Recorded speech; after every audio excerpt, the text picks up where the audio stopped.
Hello students, now we have to start the chapter that is the rise of nationalism in Europe.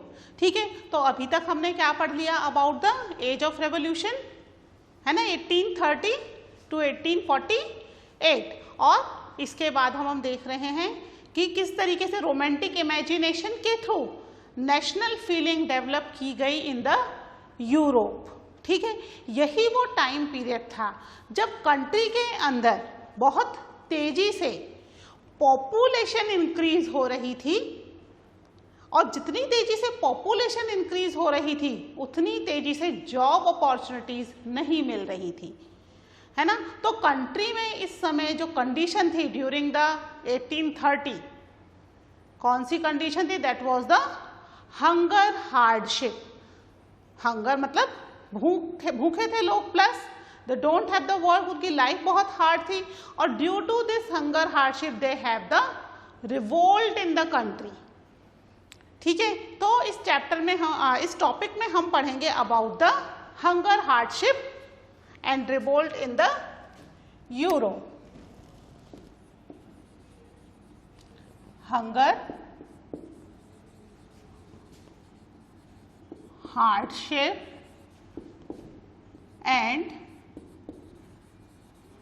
popular revolt. ठीक है, तो 1830 का ही time period है जब कि पूरे यूरोप की पॉपुलेशन बहुत तेजी से इंक्रीज होना शुरू हुई. जितनी तेजी से पॉपुलेशन इंक्रीज हो रही थी उतनी तेजी से जॉब नहीं इंक्रीज हो रही थी, यानी job seekers were more than the employment. जितनी एम्प्लॉयमेंट अपॉर्चुनिटी थी उससे ज़्यादा जॉब सीकर्स थे, जिसकी वजह से कंट्री में क्या हो गया, बहुत ज़्यादा प्रॉब्लम्स क्रिएट होने लग गई. इसमें भी अगर कभी फसल खराब हो जाए, बैड हार्वेस्ट हो गई किसी भी रीज़न से, है ना, चाहे it is a natural calamity है या कोई भी रीज़न है, तो क्या हो रहा है, फूड प्राइजेस बहुत तेजी से इंक्रीज हो रही है ना. फूड प्राइजेस जब इंक्रीज होगी और लोगों की इनकम उसके हिसाब से इंक्रीज नहीं होगी तो क्या होगा कंट्री में? हंगर, लोग भूखे मरेंगे, है ना. तो ये वाली कंडीशन कंट्री में शुरू हो गई जब prices of food increase drastically और जॉब्स हैं ही नहीं. तो क्या करेगी पॉपुलेशन? पॉपुलेशन इसमें रिवोल्ट के अलावा कर भी क्या सकती है ना. लाइवलीहुड बहुत परेशानी में जा रही है. मोनार्क जो है वो ध्यान नहीं दे रहे, क्योंकि 1815 में क्या हुआ था, there was a treaty, Vienna treaty हुई ना, जिसकी वजह से अब कंट्रीज क्या हो गई हैं, they were the again under the monarch, है ना. तो वो कंट्री में मोनार्क है, लेकिन मोनार्क एज सच बहुत ज़्यादा कुछ काम कर नहीं रहे हैं. फ्रांस में तो भी 1813 में क्या हो गया, 1830 के अंदर एक रिवोल्ट के थ्रू क्या हुआ था, हमने देखा था कि जो फ्रांस था वो किस में कन्वर्ट हो गया, कॉन्स्टिट्यूशनल मोनार्क में. पर मोनार्क तो अभी भी ही is the subject of the constitution. तो लोगों की तो अभी भी एक्सपेक्टेशन तो राजा से ही है, मोनार्क से ही उनकी ज़्यादा एक्सपेक्टेशंस हैं, और उन एक्सपेक्टेशंस के अकॉर्डिंगली कंट्री में मोनार्क काम नहीं कर पा रहे हैं. अंडरस्टूड.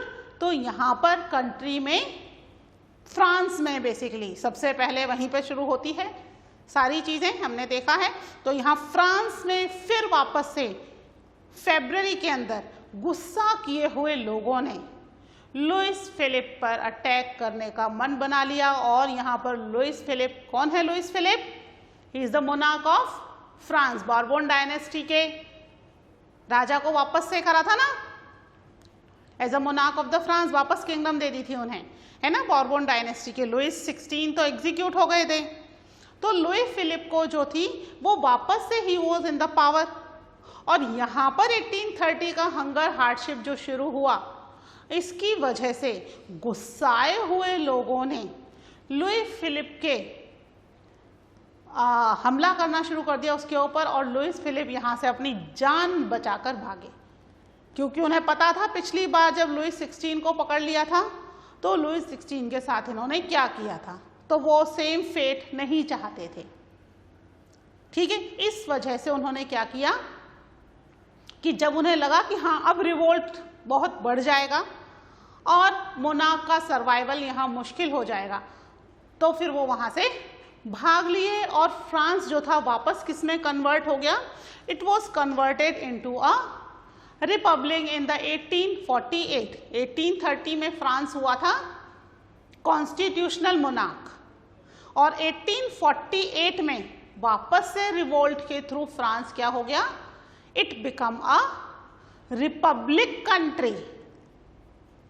ठीक है, जैसे पहले हुआ था। लास्ट ईयर हमने फ्रेंच रेवोल्यूशन में क्या पढ़ा था? पहले लुई 16 का रूल था, फिर क्या हुआ? France become a constitutional monarch और फिर लुई 16 को जेल में डाल दिया and France become a republic, है ना? वही चीज यहां हो रही है। मोनार्क आया 1815 में, 1830 में France become a constitutional monarch और 1848 में वापस से फ्रांस क्या हो गया? It become a republic. तो हंगर हार्डशिप में क्या हो रहा है यहाँ पर? Increase in the population, increase in the population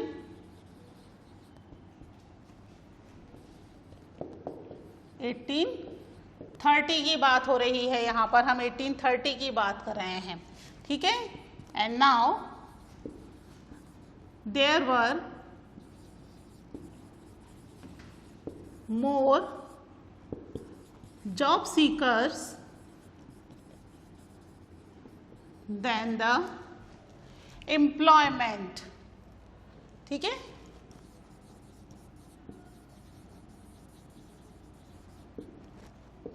फिर क्या हो रहा है? द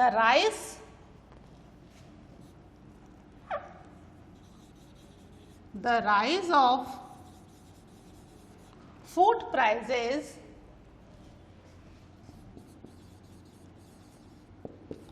और a year of bad harvest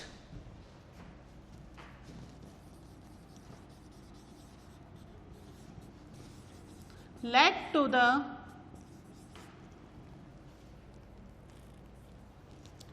widespread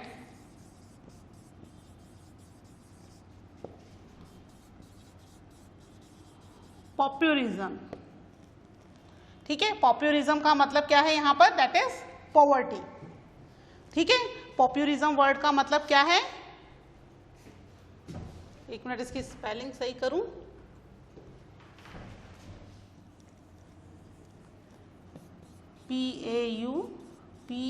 PAUPERISM, populism. ठीक है, इस वर्ड का मतलब क्या है? That is meaning of this word is poverty. ठीक है, तो यहाँ पर पॉवर्टी जो है वो बहुत तेजी से स्प्रेड हो रही है। कहां पर? In the towns and country side.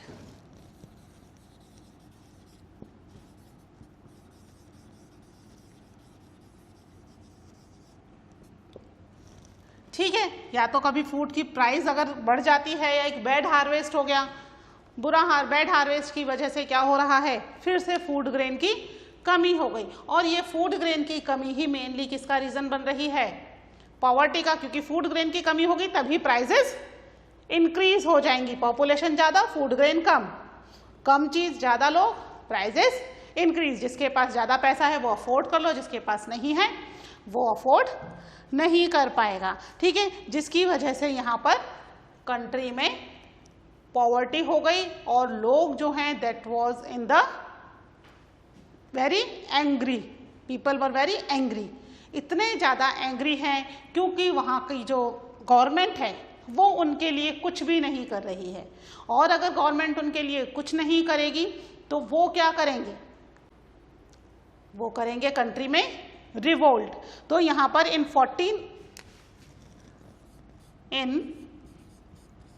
1848, ठीक है, the population of Paris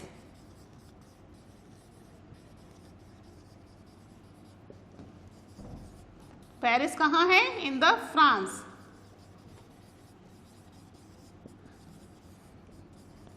came out of their came out on the road, sorry, came out on the road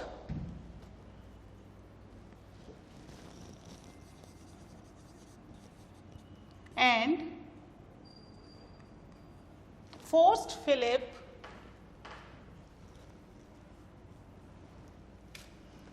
and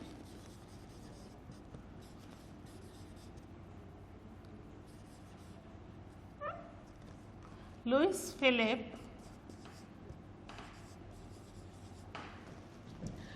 Philippe were forced to free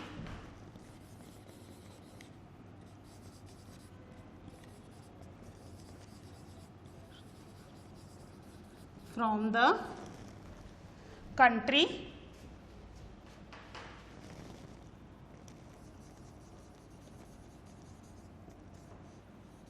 and वापस से क्या हो गया, France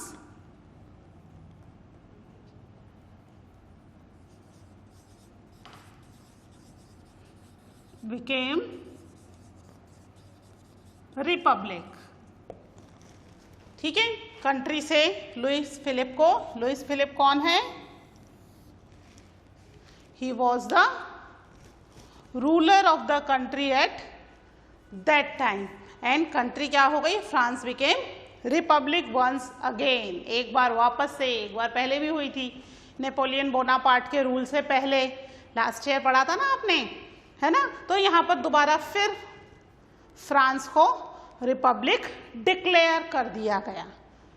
ठीक है, क्यों डिक्लेयर कर दिया गया, क्योंकि कंट्री में ये वाले circumstances, same circumstances was there in the France in last year, है ना। 9th क्लास में भी सेम सर्कमस्टांसेस थे फ्रांस में, इसी की वजह से लुइस फिलिप को भी एग्जीक्यूट किया था। सेम सर्कमस्टांसेस हो गए और पेरिस की पॉपुलेशन ने फिर से रिवोल्ट कर दिया एंड लुइस फिलिप को वहां से भागना पड़ा। वो तो ठीक है भाग गए, नहीं तो क्या होता, वापस से लुइस 16 वाला फेट इन्हें मिलता, वही सेम किस्मत।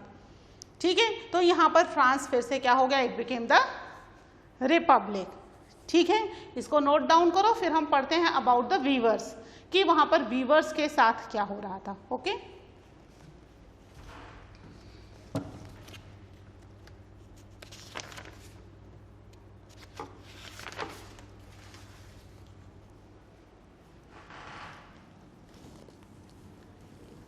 ठीक है, सिलेसिया में जो वीवर्स थे उनकी कंडीशन भी बहुत खराब थी। कंट्री के अंदर अनएम्प्लॉयमेंट बहुत ज़्यादा था, उसके कंपैरिजन में वर्क वॉज वेरी लेस, है ना। तो यहाँ पर कंट्री में फ्रांस ने रिपब्लिक तो डिक्लेयर कर दिया और कंट्री को क्या कर दिया, वापस से रिपब्लिक कर दिया, नेशनल असेंबली वापस से आ गई यहाँ पे। लेकिन फिर से सैफ्रिगेट मूवमेंट सबको नहीं मिला। सैफ्रेज राइट मतलब राइट टू वोट, है ना। राइट टू वोट पहले भी किसको मिला था, रिच सेक्शन को, वेल्दियर सेक्शन को। यहाँ वापस से राइट टू वोट वापस किसको मिला, वेल्दियर सेक्शन को, but age limit was 21 year. पहले एज लिमिट 25 थी, ठीक है, फिर कन्वेंशन ने उसको 21 किया था। तो यहाँ पर एज लिमिट इन्होंने कर दी 21 ईयर और यहाँ पर ओनली अडल्ट, ठीक है, अडल्ट को राइट टू वोट मिला, सॉरी अडल्ट मेल, अडल्ट किसको माना गया यहाँ पर 21 प्लस को, सभी मेल को राइट टू वोट दे दिया गया। लेकिन जो वेल्दी सेक्शन है वो ही कंट्री में क्या कर सकता है, इलेक्शंस में कॉन्टेस्ट कर सकता है। ठीक है, तो फ्रांस वापस से रिपब्लिक हो गई। लेकिन और भी जगह थी जैसे सिलेसिया, वहाँ पर वीवर की कंडीशन बहुत खराब थी।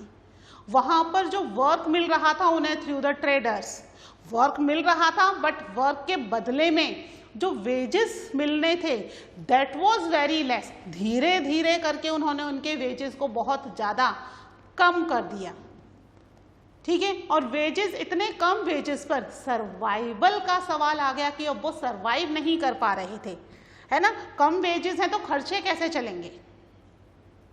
बेशक मटेरियल ट्रेडर्स प्रोवाइड कर रहे थे, चीज़ें ट्रेडर्स प्रोवाइड कर रहे थे, बट उनके खर्चे चलाने के लिए ही तो वो ये काम कर रहे हैं, है ना। वीवर्स क्यों कर रहे हैं कि घर पे दिन रात बुनाई का काम कर रहे हैं, कपड़ा बुन रहे हैं, ठीक है। तो ये कपड़ा जो बुन रहे थे, इसके बदले में उन्हें जो वेजेस मिल रहे थे वो बहुत तेजी से डिक्रीज होना शुरू हो गए, कम होना शुरू हो गए, यहाँ तक कि सर्वाइवल नहीं हो रहा था। और ऐसे में एक दिन बहुत ज़्यादा ये वीवर्स जो थे वो गुस्सा हो गए, क्योंकि फैमिली को सब्सिस्टेंस क्राइसिस वाली कंडीशन आ गई, है ना। तो 1945 में एक दिन इन वीवर्स ने बहुत गुस्से में इन ट्रेडर्स के ऊपर अटैक करना शुरू कर दिया।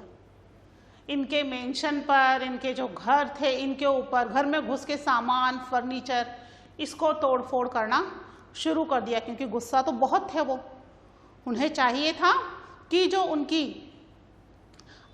इनकम है वो एटलीस्ट इतनी हो जिसमें वो सरवाइव कर पाए, बट वो पॉसिबल नहीं हो पा रहा था, ठीक है। तो 1945 में यहाँ पर इन्होंने 4 जून को दिन में 2 बजे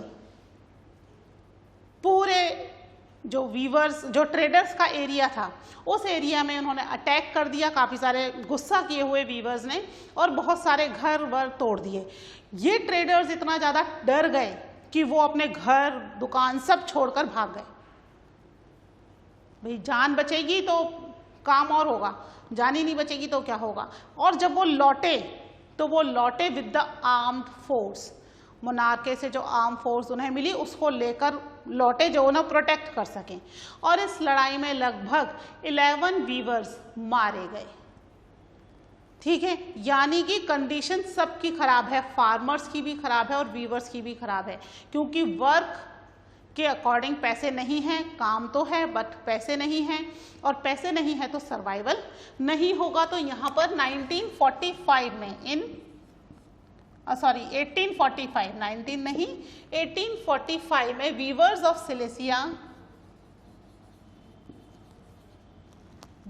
सिलेसिया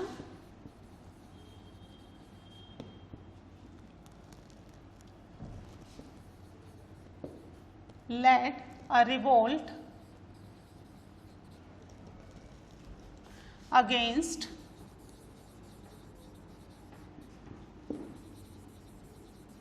कॉन्ट्रैक्टर्स, ठीक है। कॉन्ट्रैक्टर्स कौन, जो उन्हें कपड़ा बुनने का कॉन्ट्रैक्ट देते थे, उन कॉन्ट्रैक्टर्स के अगेंस्ट उन्होंने रिवोल्ट कर दिया और बाकायदा अटैक भी किया, ठीक है। इसमें दे रखा है अपनी बुक में एक छोटी सी स्टोरी कि किस तरीके से 4 जून को 2 बजे they start attacking on the houses of the contractor and the traders, and किस तरीके से कॉन्ट्रैक्टर और ट्रेडर्स वहां से डर के भाग गए।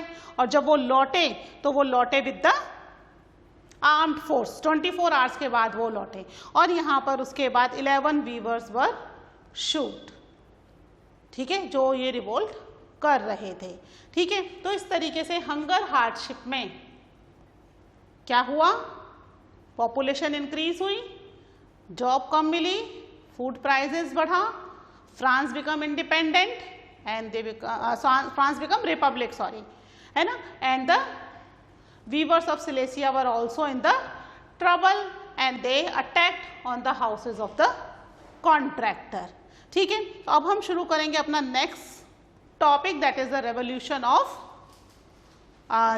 Of the liberals. किस तरीके से फ्रैंकफर्ट पार्लियामेंट बनी और किस तरीके से कंट्री के अंदर, यानी जर्मनी की बात करेंगे हम, ठीक है। सभी कंट्रीज जो थी वो थोड़ा बहुत परेशान ही थी, क्योंकि मोनार्क को भी लग चुका था कि जो लिबरल नेशनलिस्ट हैं वो ज़्यादा टाइम तक कंट्री में मोनार्क को रहने नहीं देंगे। तो either they have to start giving them some rights, है ना, उनके अकॉर्डिंग कुछ राइट्स दें। अगर उनके अकॉर्डिंग राइट्स नहीं देते हैं तो मोनार्क जो है वो बहुत जल्दी खत्म हो जाएगी। है ना। तो यहाँ पर किस तरीके से जर्मनी में एक पार्लियामेंट बनी, क्या हुआ वो हम देखते हैं। First you note down this point.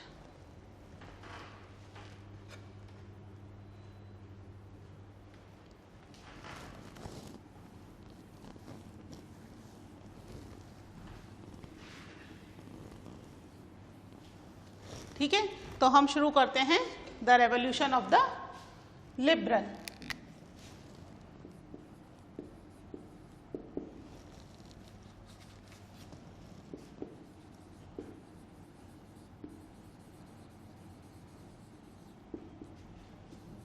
Revolution of the liberals. ठीक है, तो यहाँ पर लिबरल्स के रेवोल्यूशन में यहाँ पर जो मिडिल क्लास एजुकेटेड मैन थे, मैन एंड वुमेन, ठीक है, वो क्या चाह रहे थे कि कंट्री को क्या कर दिया जाए, either it become a constitutional monarch, है ना, कंट्री में एक कॉन्स्टिट्यूशन होना बहुत जरूरी है, फ्रीडम ऑफ स्पीच हो, प्रेस हो, ये चीज़ें कुछ जो एजुकेटेड लोग थे उनकी डिमांड थी। कौन से educated? They were the liberals. Liberals की डेफिनेशन के बारे में हम डिस्कस कर चुके हैं, है ना। They were broad minded and they wanted the change in the country. ठीक है, तो यहाँ पर man and women of the liberal middle class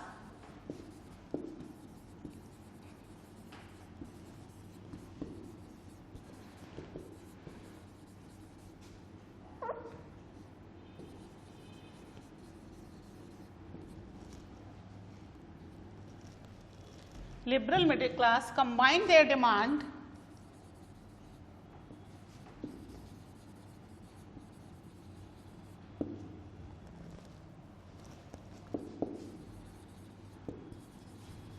their demands for constitution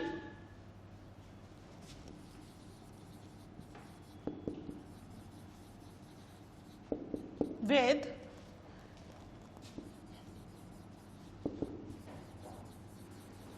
national unification.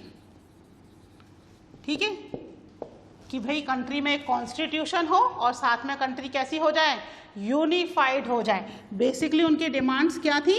The demands वर, क्या थे डिमांड्स? एक कॉन्स्टिट्यूशन हो, अ कॉन्स्टिट्यूशन,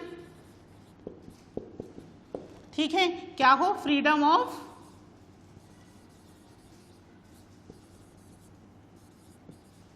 प्रेस हो और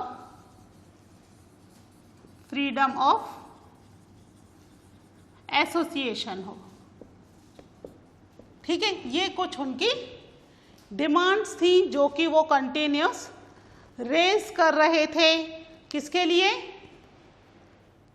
कि कंट्री को मोनार्क में ही रहना है, तो मोनार्क में हमें ये कुछ चीज़ें चाहिए। अब अगर यहाँ पर कॉन्स्टिट्यूशन आ जाएगा तो मोनार्क क्या हो जाएगा? इट बिकम कॉन्स्टिट्यूशनल मोनार्क, है ना। फ्रीडम ऑफ प्रेस और फ्रीडम ऑफ एसोसिएशन हो जाएगा, तो फिर तो मोनार्क को क्रिटिसाइज करना, उसके अगेंस्ट ऑर्गेनाइजेशन बनाना, पॉलिटिकल एसोसिएशन बनाना बहुत ईजी हो जाएगा।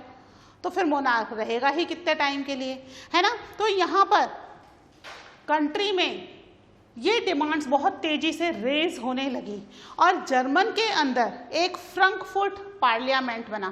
फ्रैंकफर्ट वाज अ प्लेस, है ना, जर्मनी में एक जगह का नाम है जहां पर एक पार्लियामेंट बनी, उसको नाम दिया गया फ्रैंकफर्ट पार्लियामेंट। 18 मई 1848 को लगभग 831 रिप्रेजेंटेटिव्स इसके अंदर थे। उन 831 रिप्रेजेंटेटिव्स ने पूरे तरीके से कंट्री में चेंजेस लाने के लिए एक कॉन्स्टिट्यूशनल मोनार्क बनाने के लिए काम करना शुरू किया। ठीक है, तो पहले तो इनका बाकायदा एक बहुत बड़ा जुलूस जो था वो निकला और फ्रैंकफर्ट पार्लियामेंट से ये लोग बाकायदा एक मीटिंग के लिए पैलेस ऑफ वर्सेलिस में इकट्ठे हुए। ठीक है, जो कि palace the Saint Paul church, ठीक है, सेंट पॉल चर्च में ये लोग इकट्ठे हुए। वहाँ पर पूरे 831 लोग जो थे उनके बैठने का अरेंजमेंट था। Some leaders were standing in front of them, और ऊपर की तरफ जो बालकनी थी उस बालकनी में एक साइड सारी वुमेन्स थी जो कि इस मीटिंग को देख सकती थी। Womens were not the subject of the politics, ठीक है, वो कहीं से भी पॉलिटिक्स में पार्टिसिपेट नहीं करेंगी। ये लड़ाई कब से चलती आ रही है? फ्रेंच रेवोल्यूशन 9th क्लास में हमने पढ़ा था, तब भी वो देवर फाइट फॉर देयर राइट्स। ये राइट्स अभी भी नहीं मिले, बट हाँ उन्हें यहाँ पर जो भी फ्रैंकफर्ट पार्लियामेंट का काम हो रहा है वो देखने की परमिशन मिल गई। तो यहाँ पर एक जो आपकी बुक में पिक्चर दे रखी है इन द पेज नंबर 18 है ना, उसमें पिक्चर में दे रखा है कि नीचे पूरी मीटिंग चल रही है, ऊपर की तरफ 2 बालकनी है ना। लेफ्ट हैंड साइड की बालकनी में वुमेन्स वर सिटिंग और दूसरी वाली बालकनी में कॉमन पीपल हैं, जो कि वो देख सकते हैं कि फ्रैंकफर्ट पार्लियामेंट में किस तरीके से काम हो रहा है। और बेसिकली इस पार्लियामेंट के अंदर educated middle class professionals businessman थे, ठीक है, जो कि फ्रैंकफर्ट पार्लियामेंट में काम करेंगे। लेकिन यहाँ पर इसका ड्रॉबैक ये हुआ कि उन्होंने जो पुअर पीपल हैं उनके साथ कोऑपरेट नहीं किया। कंट्री की एक बड़ी पॉपुलेशन वर्कर्स, पीसेंट्स, आर्टिसंस ये होते हैं, अगर इनके साथ कोऑपरेट नहीं करेंगे तो they can not work properly, है ना। तो काम करने के लिए उन्हें किसकी जरूरत थी? They want all the section of the society to be included in the parliament, जो उन्होंने नहीं किया। केवल मिडिल क्लास के थ्रू ये काम नहीं चलता। तो ये इसका एक बहुत बड़ा ड्रॉबैक था। प्लस जब उन्होंने वहाँ के राजा, ठीक है, फ्रेडरिक विल्हेम को बोला कि भाई you become the constitutional monarch, क्योंकि हमने एक पार्लियामेंट बनाया है, now we start writing the constitution for the country and you become the subject of the constitution, तो उन्होंने मना कर दिया। प्रूशिया के राजा थे, जर्मन में जो प्रूशिया है एक जगह का नाम है, वहाँ के राजा वॉज द बेसिकली ही belongs to the German origin, है ना। तो उनको उन्होंने अपने कॉन्स्टिट्यूशन में एज अ कॉन्स्टिट्यूशनल मोनार्क किया। उन्होंने इस चीज़ को बिल्कुल रिजेक्ट कर दिया एंड जो दूसरी किंग्स की एसोसिएशन बनी थी, मोनार्क ने अपनी खुद की एक एसोसिएशन बना ली थी, क्योंकि हर तरफ से मोनार्क को लिबरल नेशनलिस्ट के थ्रू रिवोल्ट से प्रॉब्लम्स थी, तो वो उस एसोसिएशन में जाके मिल गए प्रूशिया के किंग और उन्होंने यहाँ पर कॉन्स्टिट्यूशनल मोनार्क होने से मना कर दिया। तो फ्रैंकफर्ट पार्लियामेंट बनी तो सही, बट उसका जो मेन ड्रॉबैक था कि उसने पुअर पीपल को इसमें कंट्रीब्यूट करने नहीं दिया, है ना, इसका पार्ट नहीं बनाया। वुमेन को कोई राइट्स नहीं दिए, दे don't have any political right, ठीक है, जिसकी वजह से ये फ्रैंकफर्ट पार्लियामेंट बनी तो सही, पर ये बहुत ज़्यादा लंबे समय तक चल नहीं पाई। तो आज के लेक्चर में हमने देख लिया डिटेल में अबाउट द फ्रैंकफर्ट पार्लियामेंट। तो कल के लेक्चर में हम इसके बारे में और डिटेल में देखेंगे, इसके नोट्स लिखेंगे, ठीक है। मिलते हैं in the next lecture. Till then take care, bye.